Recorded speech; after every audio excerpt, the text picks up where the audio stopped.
All of you BA part first की आज इस क्लास में आपका वेलकम करती हूँ। हमने लास्ट क्लास में पढ़ा था बच्चों परिस्थिति और भूमिका।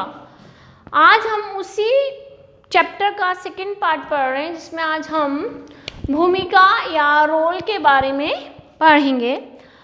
पहले हमने पढ़ा था परिस्थिति। परिस्थिति का मतलब होता है परिस्थिति पद का प्रतिनिधित्व करती है, व्यक्ति के पद का प्रतिनिधित्व करती है। जैसे हमने बात की थी पहले कि कोई भी व्यक्ति या मैं या आप, हम सब जो हैं एक साथ बहुत सारी परिस्थितियों का निर्वाह करते हैं। मेरा पद यहाँ भी as a teacher, as a lecturer है। जब मैं बाहर जाती हूँ या घर जाती हूँ तो मेरा जो पद है वो बदल जाता है। तो भूमिका का संबंध परिस्थिति से है। परिस्थिति और भूमिका, भूमिका का मतलब है एक पद के होने के फलस्वरूप या एक परिस्थिति के कारण जो हम कार्य करते हैं, जिन कर्तव्यों का हम पालन करते हैं, उस पद के अनुसार समाज हमसे एक विशेष व्यवहार की अपेक्षा करता है, तो हम उसे क्या कहते हैं? भूमिका कहते हैं। जैसी हमारी पद या परिस्थिति होती है उसी प्रकार की हमारे भूमिकाएं होती है। पद भी हमारे जो हैं प्रदत्त और अर्जित होते हैं, वैसे ही हमारी भूमिकाएं भी प्रदत्त और अर्जित होती है। तो जैसे मैंने कहा कि हम जब एक समाज में रहते हैं तो हम विभिन्न प्रकार के पदों का निर्वाह करते हैं। वैसे ही उन पदों के साथ साथ जो भी पद हमें मिलता है एज अ टीचर, आपसे समाज जो है अपेक्षा करता है कि आप बच्चों को पढ़ाएं, उन्हें अच्छी शिक्षा दें। तो ये इस व्यवहार की अपेक्षा आपसे समाज करता है, तो ये क्या कहलाएगी? भूमिका। एक डॉक्टर है, डॉक्टर के पद या परिस्थिति होने के कारण हम या समाज उससे अपेक्षा करता है कि वो अपने मरीजों की अच्छे से सेवा करे। तो ये क्या कहलाती है? भूमिका। यहाँ मैंने लिखा भी है कि समाजशास्त्र में भूमिका को परिस्थिति का गतिशील पहलू जो है माना जाता है कि परिस्थिति जो भी हमारा पद है, जैसे मैंने कहा ये मेरा डॉक्टर का पद है, ये मेरी परिस्थिति है। अब ये मुझे इसके अनुसार कार्य करना है। वो कार्य जिसकी अपेक्षा कौन कर रहा है? समाज करता है। तो हम उसे क्या कहते हैं? भूमिका। कि एक डॉक्टर के पद के होने के नाते हम उससे अपेक्षा करते हैं कि वो अपने मरीजों की सेवा करे। तो ये क्या कहलाएगी? उसकी भूमिका या रोल। कि जिस पद के कारण व्यक्ति या जो भी पद व्यक्ति को दिया जाता है उस पद के साथ एक विशेष व्यवहार के लिए अपेक्षा समाज या समाज के लोग करते हैं, तो हम उसे क्या बोलते हैं? भूमिका कहते हैं। अब इलियट मैरिल ने जो है इसकी डेफिनेशन दी है, भूमिका वह कार्य है जिससे व्यक्ति प्रत्येक परिस्थिति के अनुरूप निभाता है।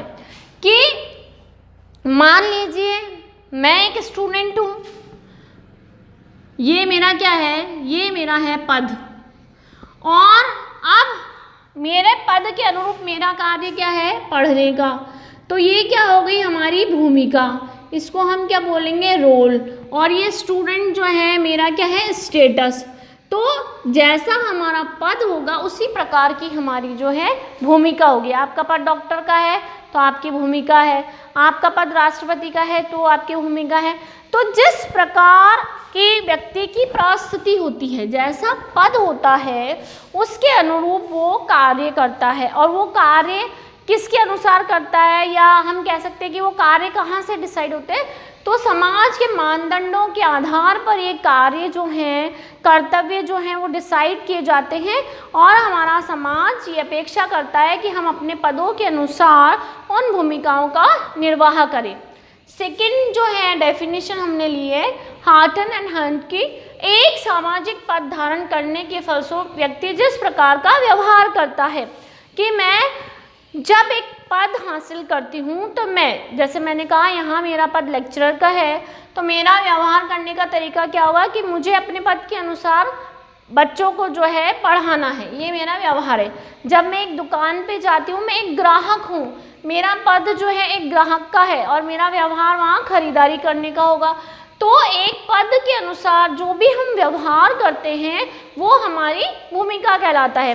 तो इस प्रकार हम कह सकते हैं कि एक परिस्थिति धारण करने के कारण समाज जिस प्रकार के कार्यों की हमसे अपेक्षा करता है हम उसे भूमिका कहते हैं।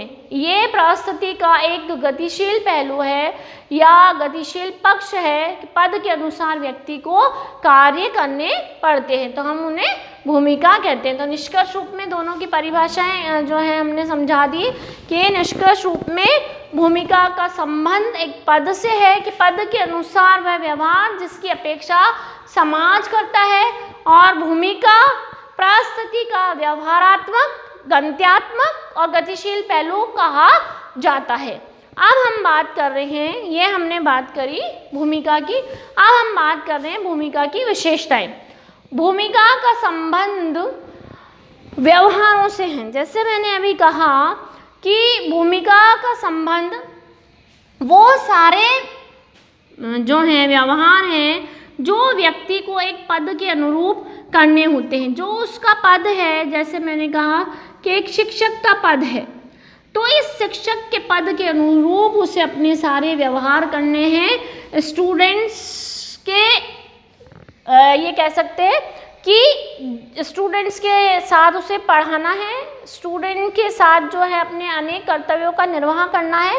तो ये पद है, और भूमिका जो है वो क्या हो गई कि हाँ एक शिक्षक जो है अपने स्टूडेंट्स को पढ़ा रहा है, क्लासेस ले रहा है, तो भूमिका का संबंध क्या हो गया, व्यवहारों से। तो यहाँ पे पढ़ाना, बच्चों को नोट्स लिखाना, अपने कर्तव्यों का निर्वाह करना, किसके संदर्भ में, विद्यार्थियों के संदर्भ में।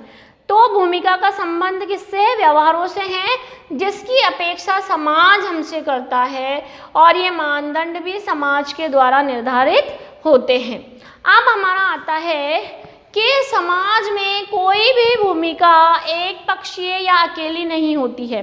तो ये हमने पहले भी पढ़ा था कि समाज में कोई भी परिस्थिति जो है वो अकेली नहीं होती है, वैसे ही कोई भूमिका जो है वो भी अकेली नहीं होती है, क्योंकि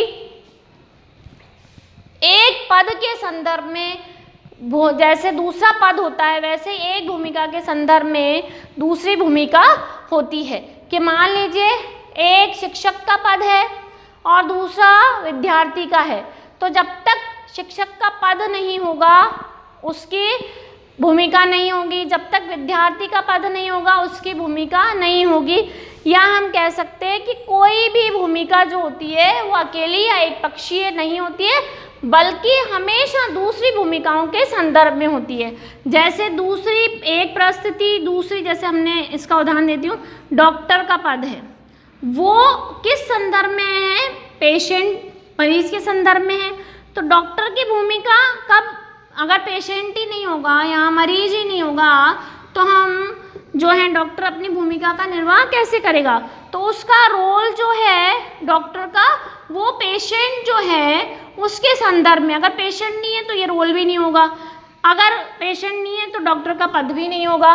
तो भूमिका जो है अकेली या एक पक्षीय नहीं होती है। नेक्स्ट है, भूमिका का निर्धारण सामाजिक मानदंडों के आधार पर होता है। जो भी हमारी भूमिकाएं हैं वो हमारी सामाजिक सांस्कृतिक पृष्ठभूमि और सामाजिक मानदंडों के आधार पर निर्धारित की जाती है।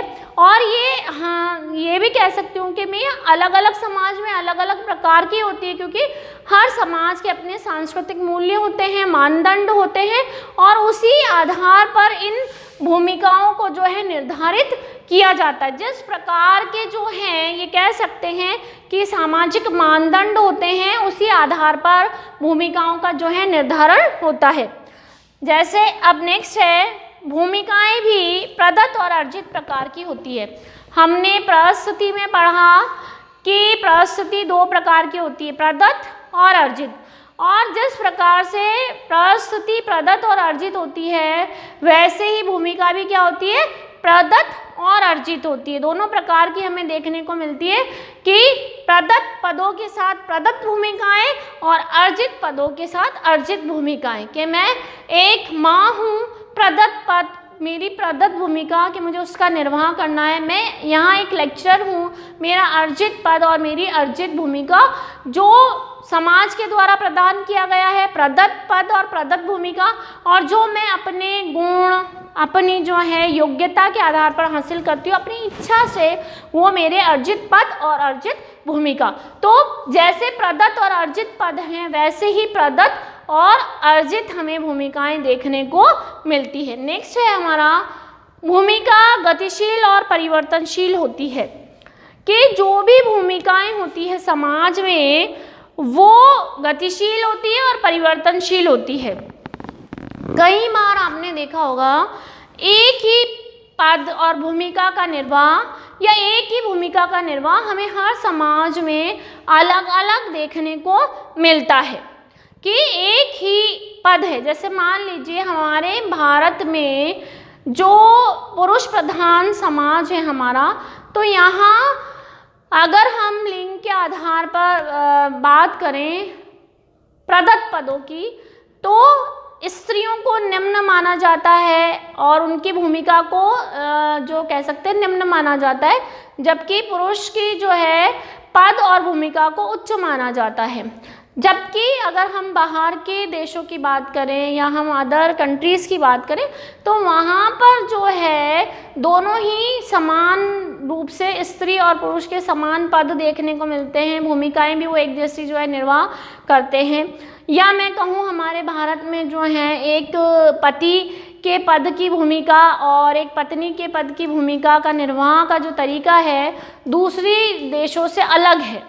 जैसे हमारे यहाँ पे हम बात करें कि जाति व्यवस्था है, जाति व्यवस्था में हमारे ब्राह्मण, क्षत्रिय, वैश्य, शूद्र 4 पद हैं और उसी के अनुसार भूमिकाओं का निर्वाह करना होता है। जबकि और देशों में हमें जाति व्यवस्था, कास्ट सिस्टम देखने को नहीं मिलता, तो वहाँ पर अलग तरह के पद और भूमिकाएं और यहाँ पर अलग तरह की पद और भूमिकाएं, और बहुत बार एक ही पद पर व्यक्ति अलग अलग प्रकार से भूमिकाओं का निर्वाह करता है। ये हम हमारे खुद के जो हैं परिवेश और संस्कृति में भी देख सकते हैं कि एक जो है बेटा अपने माँ बाप की बहुत सेवा करता है और दूसरा बेटा नहीं करता है।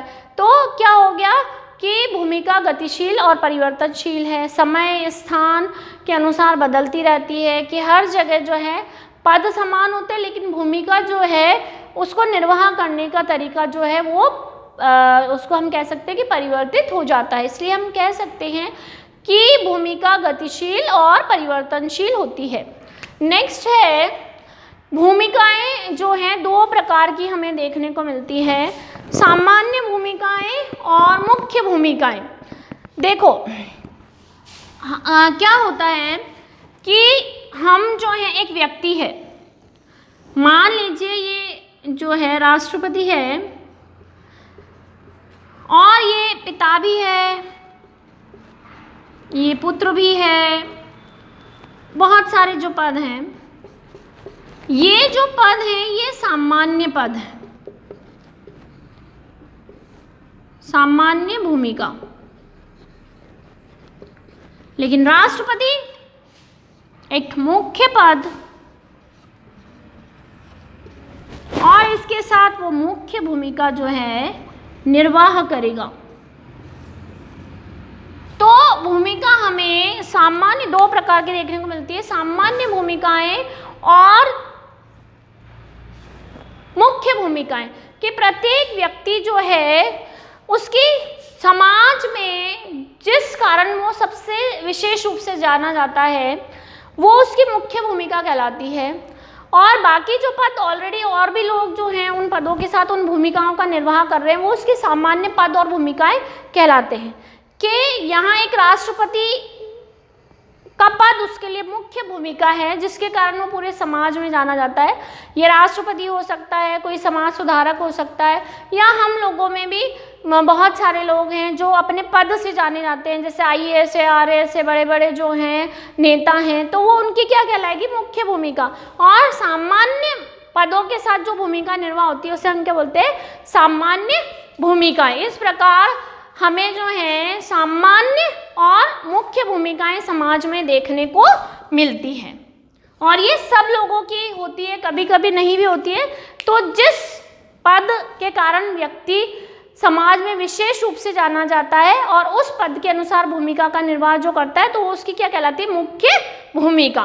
अब आता है प्रत्येक भूमिका के साथ अधिकार और सुविधाएं होती है कि समाज जब या कोई भी संस्था जब हमें पद और भूमिका प्रदान करती है, भूमिकाएं निर्वाह करने के लिए आदेश देती है या हम भूमिका निर्वाह करते हैं, तो उस भूमिका के साथ साथ हमें अनेक प्रकार के अधिकार और सुविधाएं भी मिलती है। मान लीजिए मैं एक छोटा सा उदाहरण देती हूँ कि आपको एक IAS का पद मिलता है मुख्य भूमिका के रूप में, तो उसके साथ आपको बहुत सारे अधिकार मिलते हैं और उसके साथ साथ आपको बहुत सारी सुविधाएं भी मिलती है जो कि सामान्य जन के पास नहीं होती है। तो ये क्या हुआ कि हमें भूमिकाओं के साथ साथ या प्रत्येक भूमिका के साथ साथ जहाँ उसके अधिकार कर्तव्य जुड़े होते हैं वहीं वहाँ पर उसकी अनेक प्रकार की सुविधाएं भी जुड़ी होती है।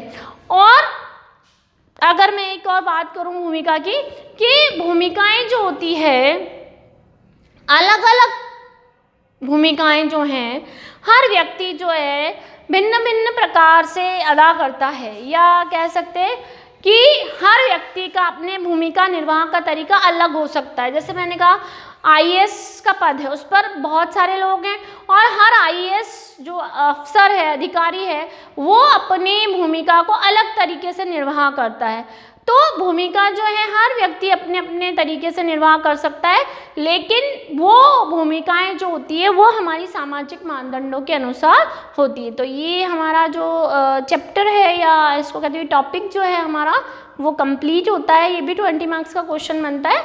अब हम नेक्स्ट क्लास में मिलेंगे एक नए चैप्टर के साथ। तब तक थैंक यू बच्चों।